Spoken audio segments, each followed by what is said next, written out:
Film की शुरुआत एक लड़की को दिखाने से होती है जो नर्स थी। अपना काम खत्म करने के बाद वो अपने घर की तरफ लौट रही थी। वो जब लिफ्ट में गई अपने फ्लैट में जाने के लिए तो एक हेलमेट पहना इंसान भी लिफ्ट में चढ़ जाता है। लिफ्ट जैसे ही तीसरे फ्लोर पर रुकी, दोनों ही यहाँ उतर गई। तब वो नर्स अपने फ्लैट में और हेलमेट वाला आदमी उसके पास ही वाले फ्लैट में चला जाता है। अंदर आने के बाद नर्स अपने दोस्त से बात करने लगी। वो उसे बता रही थी कि मेरे साथ वाला पड़ोसी मुझ पर नजर रखता है। बात करती करती नर्स का ध्यान सामने गया जहाँ एक शर्ट पड़ी थी जो कि उसकी नहीं थी। उसे शक था कि ये जरूर साथ वाले पड़ोसी ने रखी है, इसलिए वो गुस्से में उसके फ्लैट के बाहर जाकर धमकाने लगती है कि मुझे पूरा यकीन है मेरे जाने के बाद तुम मेरे फ्लैट पर आते हो। मैंने इस वजह से अपने फ्लैट में कैमरा भी लगवाया हुआ है और अब देखना मैं पुलिस को कॉल करके बुला रही हूँ। अब शक की बुनियाद पर नर्स ने सच में कैमरा लगवाया हुआ था, पर अभी उसने कैमरा की रिकॉर्डिंग चेक नहीं की थी। उसे धमकाने के बाद नर्स जब अपने फ्लैट में आई तो कोई उसके दरवाजे पर दस्तक देता है। वो जब चेक करने बाहर गई तो कुछ दूर से आवाजें आ रही थी। तभी नर्स बेध्यानी में अपना फ्लैट खुला ही छोड़कर चेक करने चली जाती है। वहाँ उसे छोटी बच्ची मिली। नर्स कहती है, बेटा इतनी रात को यहाँ क्या कर रही हो, जाओ अपने घर, चले जाओ फौरन। जिसके बाद नर्स वापस अपने घर आ गई। कैमरा की रिकॉर्डिंग चेक कर ही रही थी कि तभी उसे अपने पीछे से किसी की आहट महसूस हुई। उसने जैसे पीछे मुड़ के देखा, वहाँ वही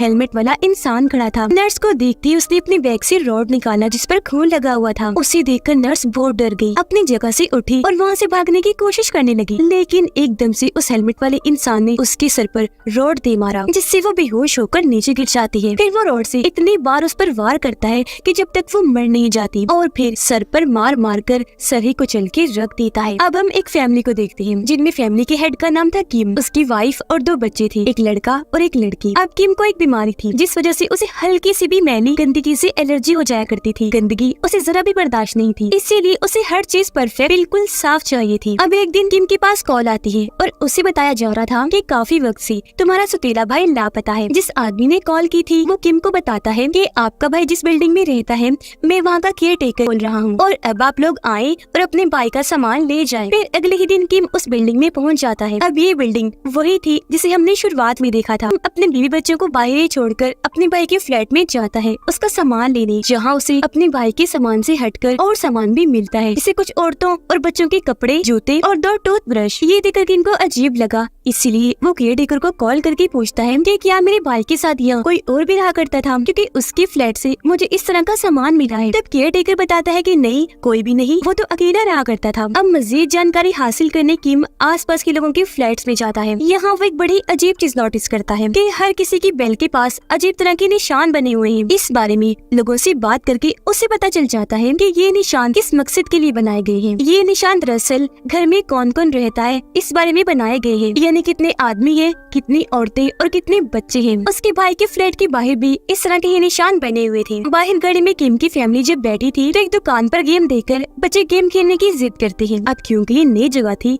इसलिए उनकी मॉम उन्हें मना कर रही थी, पर जब बच्चे बात नहीं मानते तो वो जाने देती है और खुद अपनी मॉम से कॉल करने लग जाती है। अब कॉल काटने के बाद जब उसने बाहर देखा तो बच्चे वहाँ से गायब हो चुके थे। वो बहुत घबरा गई, जल्दी से बाहर आकर हर जगह अपने बच्चों को ढूंढने लगती है। उन्हें ढूंढते हुए जब वो अपनी गाड़ी के पास आती है तो देखती है कि बच्चे एक पागल आदमी के साथ उनकी ही गाड़ी में बंद हैं। वो गुस्से में उस आदमी को गाड़ी से बाहर आने का कह रही थी, लेकिन वो तो उससे बहस करने लगा। उसे परेशान देखकर एक पड़ोसी औरत यहाँ पर आई जिसका नाम जूही था और वो उसके साथ मिलकर उस पागल आदमी को गाड़ी से भगा देती है। इतनी ही देर में यहाँ किम भी आ चुका था और जब वो देखता है कि इस औरत जूही ने मेरी फैमिली को बचाया है तो वो उसका शुक्रिया अदा करता है। अब जूही इस फैमिली को अपने फ्लैट में लेकर जाती है और इन्हें कॉफी पिलाती है। वो किम से पूछती है कि आप लोग तो काफी पैसे वाले बड़े लोग लगते हो, तो यहाँ इस तरह की जगह पर क्या करने आए हो? तब किम बताता है कि इस बिल्डिंग के एक फ्लैट में मेरा भाई रहता है। अब किम के भाई का नाम सुनकर जूही इनके साथ अचानक ही अजीब सा बर्ताव करने लगती है और जबरदस्ती इन्हें अपने घर से निकालने लगी। हालांकि किम उससे बात करने की कोशिश भी करता है कि क्या हुआ, कोई मसला है, आप अचानक हमसे ऐसा बर्ताव क्यों करने लगी? तब वो बस इतना ही कहती है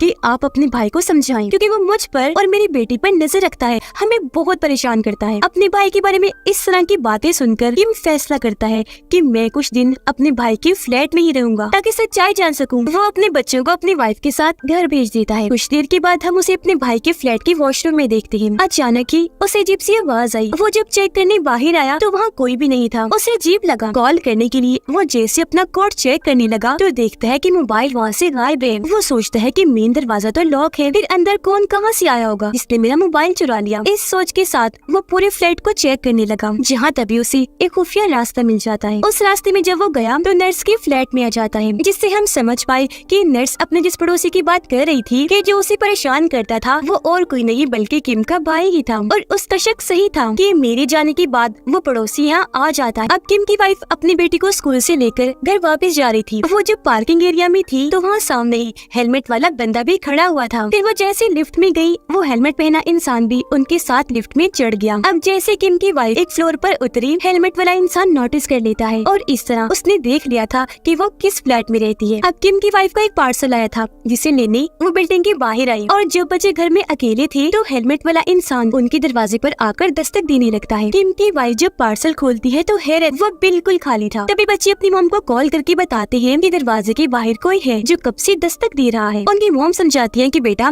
मैं बस आ रही हूँ और दरवाजा बिल्कुल न खोलना। हेलमेट वाला इंसान दरवाजे पर बने छोटे से सुराख के जरिए अंदर हाथ डालता है। लॉक खोलकर अंदर घुसने की कोशिश करता है पर नाकाम रह जाता है। दौड़ते भागते किम की वाइफ भी वापस अपने फ्लैट में आ जाती है। उसने जैसे दरवाजा खोला, ऊपर वाले फ्लोर से आता हुआ हेलमेट वाला इंसान उसे देख लेता है और जबरदस्ती उनके घर में घुसने की कोशिश कर रहा था। लेकिन जैसे तैसे किम की वाइफ उसे बाहर ही रोके रखती है और मदद के लिए भी जोर से चिल्लाने लगती है। उसकी आवाज सुनकर सामने वाले फ्लैट से एक आदमी निकलकर बाहर आया, जिसे देखकर हेलमेट वाला इंसान वहाँ से भाग जाता है। इस बारे में फौरन किम को बताया गया, वो भी आ गया और जब पुलिस यहाँ आई तो बिल्डिंग के कैमरास को चेक किया गया, जिससे पता चला कि वो हेलमेट वाला आदमी बस किम की वाइफ का ही पीछा कर रहा था और किसी को उसने देखा तक नहीं। ये जानकर किम को हैरत हुई और वो पुलिस को कहता है कि अगर ऐसा है तो मेरे ख्याल से वो हेलमेट वाला इंसान मेरा सौतेला भाई ही है। इसके बाद किम अपने वकील के पास गया और इनकी बातों से हमें पता चला कि वो सौतेले भाई कैसे थी। दरअसल उसके सौतेले भाई की मॉम डैड ने किम को गोद लिया था और हैरान करने वाली बात ये थी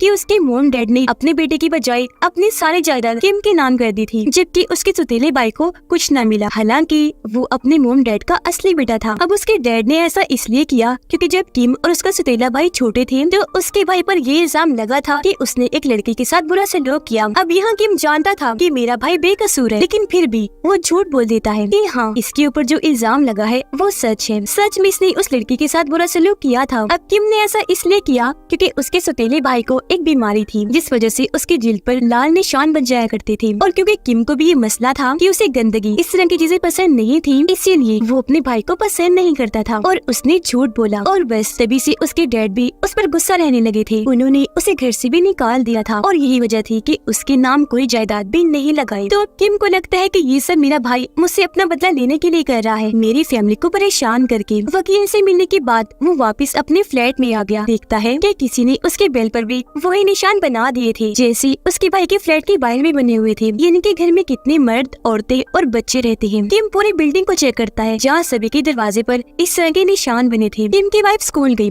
अपने बच्चों को लेने के लिए, जहाँ वो अपने बेटे को तो ले लेती है, लेकिन बेटे के बारे में पता चला कि वो तो कब से स्कूल से जा चुका है। बिल्डिंग के कैमरा को चेक करती है जहाँ उन्हें पता चला कि उनका बेटा पार्क में खेल रहा है। पर मुसीबत थी क्योंकि वो हेलमेट वाला इंसान भी वहाँ पार्क में मौजूद था। इस बारे में वो जल्दी से किम को बताती है और ये दोनों जल्दी से पार्क में चले जाते हैं। इस बार किम उसे पकड़ने में कामयाब रहता है, उसे काफी मारता भी है, लेकिन जब वो उसका हेलमेट उतारता है तो पता चला कि ये उसका भाई नहीं है बल्कि कोई और ही लड़का है। सारे हालात की वजह से किम काफी परेशान हो गया था। वो एक स्टिक लेकर अपने भाई के फ्लैट में जाता है, पर जब भी वहाँ पहुँचा तो वहाँ कोई भी नहीं था। परेशान होकर वो वापस अपनी गाड़ी में आकर बैठ जाता है कि तभी उसे हेलमेट पहना एक और इंसान मिलता है जो सामने वाली दुकान में जा रहा था, जिसका पीछा वो करने लगा था। उस हेलमेट वाले इंसान को पता चल गया था कि ये मेरा पीछा कर रहा है, तो वो वहाँ से भागने लगा, पर उसके पीछे भागकर किम उसे पकड़ लेता है, जहाँ इन दोनों की हाथापाई होने लगी। उसका भी जब हेलमेट उतारा गया तो पता चला कि ये भी उसका भाई नहीं है बल्कि ये शुरुआत वाली नर्स का दोस्त है। जिसके बाद ये दोनों किम के भाई के फ्लैट में आ जाते हैं और बातें करने लगते हैं। यह नर्स का दोस्त किम को बताता है कि मैंने अपनी दोस्त नर्स को अपना क्रेडिट कार्ड दिया था, वो तो काफी महीनों से लापता है, लेकिन मेरा क्रेडिट कार्ड मुसलसल बहुत ज्यादा इस्तेमाल हो रहा है। ये दोनों बात कर ही रहे थे कि तभी किम की नजर बाहर गई, जहाँ पर हेलमेट वाला इंसान उस खुफिया रास्ते के पास ही खड़ा था। ये दोनों जल्दी से भागकर उसका पीछा करते हैं और नर्स के फ्लैट फ्लैट में आ जाती है। ये दोनों जब उसे ढूंढ रही थी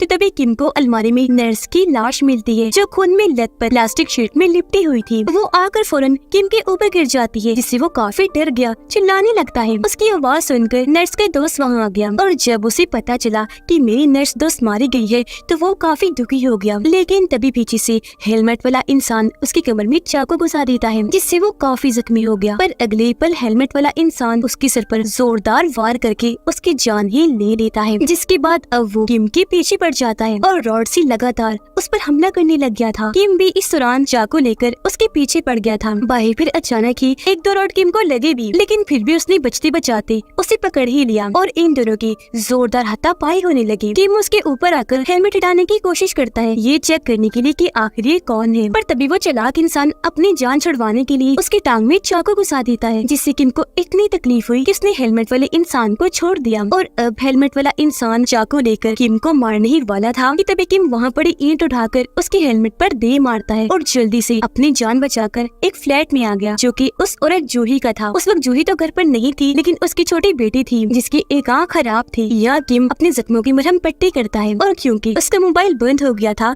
तो वो जूही की बेटी से एक फोन मांगता है, जिस पर बच्ची उसे एक कमरे में लेकर गई, जहाँ पर हैरत बहुत सारी औरतों के पर्स, बच्चों के खिलौने और ढेर सारे फोन पड़े हुए थे। बच्ची उन्हीं में से एक फोन किम को लाकर देती है, जो किम का ही फोन था, जो उसके कोट से तब गायब हुआ था जब वो अपने भाई के फ्लैट पर था। किम हैरान होते हुए बच्ची से पूछता है कि तुम्हें ये फोन कहाँ से मिला? तब बच्ची बताती है कि ये फोन तो मुझे मामा ने लाकर दिया। ये सुनकर किम को सारी बात समझ आ गई थी, यानी कि हेलमेट पहनकर सबको जो मारता है वो और कोई नहीं बल्कि इस बच्ची की मॉम जूही है, और जिन लोगों का सामान वहाँ पड़ा था वो सब इसके शिकार थे। ये जानकर किम चक्कर खाकर वही जमीन पर गिर जाता है, लेकिन जब उसकी नजर सामने गई तो उसे अपने भाई की लाश दिखती है, जो भी खून में लथपथ थी, बिल्कुल नर्स की ही लाश की तरह। इससे पहले कि वो कुछ करता, हेलमेट पहने जूही भी यहाँ आ जाती है और किम के सर पर जोरदार रॉड से हमला कर देती है, जिससे वो बेहोश हो गया। उसे मरा हुआ समझकर जूही उसका सारा सामान ले लेती है। उधर किम की वाइफ अपने सामान की पैकिंग कर रही थी, क्योंकि वो अपने बच्चों को अपनी मॉम के घर अमेरिका भेज रही थी। बिल्डिंग के बाहर हम जूही को देखते हैं, जो अपनी बेटी के साथ किम की वाइफ के फ्लैट में ही जा रही थी। गाड़ी में बैठकर किम की वाइफ को याद आता है कि मैं तो दवाइयाँ लेना भूल ही गई, तो इसलिए वो दवाइयाँ लेने वापस से फ्लैट में आ गई। दवाइयाँ लेकर वो जाने ही वाली थी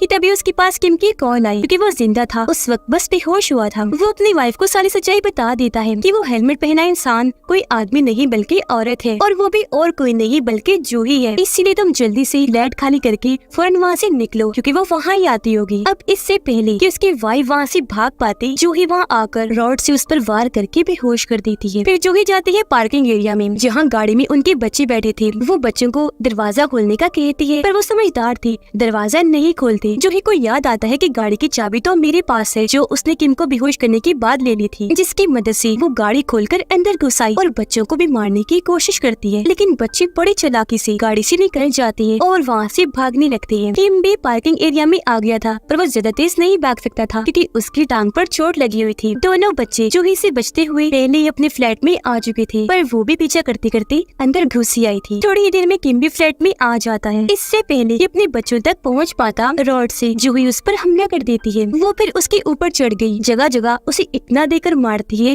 कि किम बेहोश हो जाता है, जिसके बाद वो दोबारा से बच्चों के पीछे पड़ गई। इतनी ही देर में किम को भी होश आ गई और वो आराम से रोकते हुए उसे समझाता है कि देखो, तुम्हें ये घर दौलत पैसा चाहिए ना, तो तुम सब रख लो, लेकिन प्लीज मेरी फैमिली को कुछ मत करना, उन्हें छोड़ दो, जाने दो यहाँ से। जूही भी उसकी बात सुनती है और यहाँ उनकी बात बनने ही वाली थी कि तभी दरवाजे पर दस्तक होती है, क्योंकि वहाँ पुलिस आ गई थी। इस वजह से वो घबरा गई, दोबारा से किम पर हमला करके गला दबाकर उसे मारने की कोशिश करती है। अब थोड़ी देर पहले किम ने देखा था कि पूरे घर में पेट्रोल लीक होकर फैला हुआ है, इसीलिए वो लाइटर लेता है और वहाँ आग लगा देता है। आग फैलती फैलती पूरे ही घर में लग जाती है। आग को देखकर जूही काफी घबरा गई, क्योंकि आग उसके बहुत करीब थी और उसके कपड़े भी जल रहे थे। वो पानी डालकर आग बुझाने की कोशिश करती है, लेकिन आग की लपेट में वो पूरी तरह आ चुकी थी, पूरी तरह जलकर उसकी मौत हो जाती है। तभी दरवाजा खोलकर पुलिस भी अंदर आ गई और इस पूरी सूरत हाल को संभालते हुए इस फैमिली को भी बचा लेती है। अगले दिन दिखाया गया ये फैमिली बिल्कुल ठीक सही सलामत है। किम ने अपना फ्लैट छोड़ दिया है, जहाँ अब एक नई फैमिली शिफ्ट हो रही थी, क्योंकि किम अपनी पूरी फैमिली को लेकर हमेशा के लिए अमेरिका शिफ्ट हो रहा था। इसके बाद हम देखते हैं कि उस फ्लैट की एक अलमारी में जूही की बेटी अभी तक छुपी हुई है। अब मैं आपको एक बात बताती हूँ, शुरुआत में जूही का टारगेट नर्स नहीं बस किम का भाई ही था, लेकिन जब नर्स ने आकर उसे पुलिस बुलाने की धमकी दी तो वो घबरा गई। उसने नर्स को भी मार डाला, जिसके बाद जूही ने उन दोनों के फ्लैट्स को इस्तेमाल किया, क्योंकि जहाँ वो पहले रहती थी वहाँ पुलिस आ गई, जिस वजह से उन्हें वो फ्लैट खाली करना पड़ा। फिर जूही ने किम और उसकी फैमिली को अपना टारगेट बनाया। ऐसा उसने बहुत से लोगों के साथ किया था। वो लोगों को मारकर उनका सब कुछ चुरा लिया करती थी। अब वो तो मर चुकी थी, तो शायद ये बुराई खत्म हो जाए, वरना उसकी बेटी तो जिंदा है ही, जिसके जरिए ये सिलसिला चलता रहेगा। ये फिल्म इधर ही खत्म हो जाती है।